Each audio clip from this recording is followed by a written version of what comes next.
மாநிலங்களவை திமுக வேட்பாளராக அறிவிக்கப்பட்டுள்ள எம் அப்துல்லா போட்டியின்றி தேர்வாகிறார்.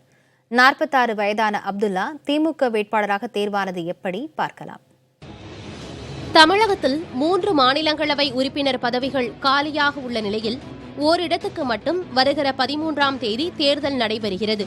இந்நிலையில் திமுக தலைவரும் தமிழக முதலமைச்சருமான மு.க.ஸ்டாலின் வெளியிட்டுள்ள அறிக்கையில் திமுக சார்பில் மாநிலங்களவை தேர்தலில் எம் அப்துல்லா போட்டியிடுவார் என தெரிவித்துள்ளார். இன்றைக்கு வெளிநாட்டில் அயலகத்தில் வேலை செய்யக்கூடிய தமிழர்களுக்கு நிறைய பிரச்சனைகள் இருக்குது. அதை தீர்ப்பதற்காக இப்போ தமிழ்நாடு கவர்மெண்ட்டில் புதிதாக அமைந்த அரசில் தலைவர் ஒரு தனியார் துறையை உருவாக்கியிருக்காங்க. வெளிநாட்டு வாழ் தமிழர்கள் நலத்துறைன்னு தனித்துறையை உருவாக்கியிருந்தாங்க. இருந்த போதிலும் கூட நிறைய விஷயங்களை நம்ம மத்திய அரசோட ஆதரவோடு தான் செயல்பட வேண்டியிருக்கு. அயல்நாடு அப்படிங்கிறதுனால எனக்கு கிடைச்ச இந்த ராஜ்யசபா வாய்ப்பினால் அவர்களுடைய பிரச்சனைகளை எடுத்து சொல்வதற்கும் தீர்ப்பதற்கும் பயனாக இருக்கும்னு நான் நம்புகிறேன். 46 வயதான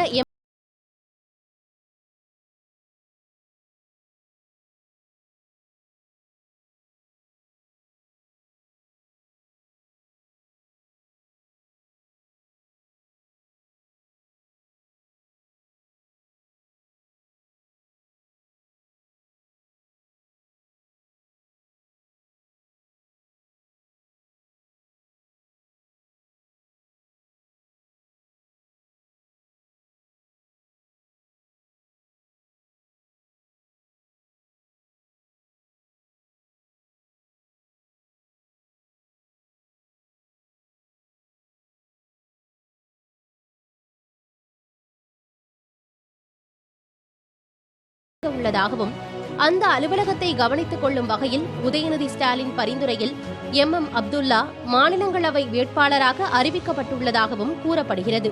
தமிழக சட்டப்பேரவையில் தற்போது உள்ள உறுப்பினர்களின் அடிப்படையில் எம் அப்துல்லா போட்டியின்றி தேர்வு செய்யப்படுவது உறுதியாகியுள்ளது. அதிமுகவின் முகமது ஜான் வகித்த எம்பி பதவியை தற்போது திமுகவை சேர்ந்த எம் அப்துல்லா ஏற்கும் நிலை உருவாகியுள்ளது.